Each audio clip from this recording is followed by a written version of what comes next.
In 490 BC, the First Greco-Persian War began, when the Persian king Darius I sent a vast fleet of 600 ships carrying 25,000 soldiers from across his empire to sail to the Aegean Sea and attack and conquer the Greek islands and city-states.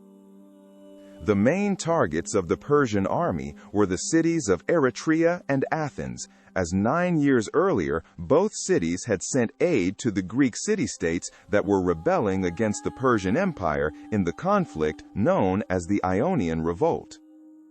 Before reaching the Greek mainland, the Persian fleet, commanded by General Datis, captured the Aegean islands of Naxos and Delos. Naxos was burned and its inhabitants enslaved. Delos surrendered without resistance to Persian rule.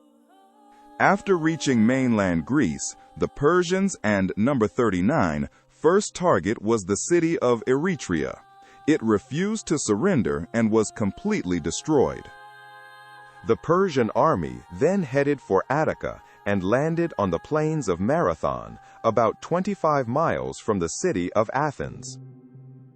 The Athenians quickly assembled an army of about 10,000 hoplites, trained in the Greek style of warfare. After their campaign, they received another 1,000 soldiers from their allies at Plataea. The Athenian army was commanded by 10 generals, one from each tribe. The leading figure among them was Callimachus. Upon arriving at Marathon, the Greeks took up a position opposite the Persian army and essentially blocked its advance. The Greek army was significantly smaller and had neither archers nor cavalry, while the Persians had both. The Athenians send a runner to Sparta to ask for reinforcements. The Spartans agree to help, but cannot leave until 10 days later, as they are celebrating a religious festival. Strategically, it would have been wise for the Athenians to retreat back behind the walls of Athens and defend the city, but the internal political situation did not allow them to do so. There is a strong opposition in Athens that wants to surrender to the Persians in exchange for power and mercy. Therefore, for the Athenians, victory was the only way to silence the opposition and prevent fear among the population. For 8 days, the two armies stood in a stalemate, with neither engaging in battle, to the advantage of the Athenians, who waited for their Spartan allies. On the 9th day, however, the Persian cavalry boarded their ships and left the battlefield for reasons that are not fully known. Seeing this, the Athenians decided to attack. They arranged themselves in battle formation, thinning out their center and reinforcing both flanks to prevent encirclement by the larger Persian army. Marching forward in close formation, they came within range of the Persian archers. At this point, the Athenians broke into a full sprint towards the Persian lines to reduce the time they were under enemy fire. The clash was fierce. The stronger Persian center breaks through the thinner Greek center and begins to push it back. But this turns out to be the decisive moment.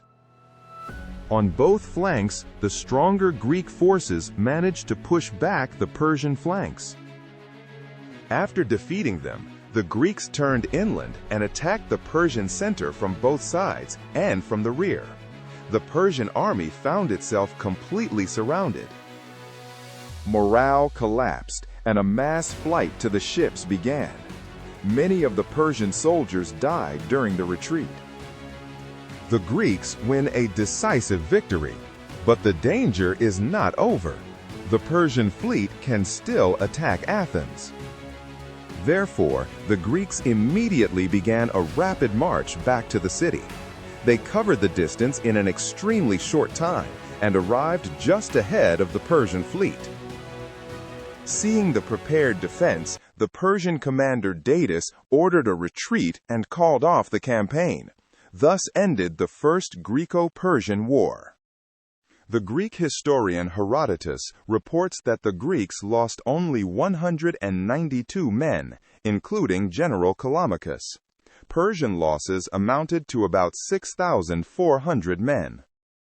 The Battle of Marathon remains one of the greatest victories in history, proof that discipline, strategy, and determination can defeat even a much larger enemy.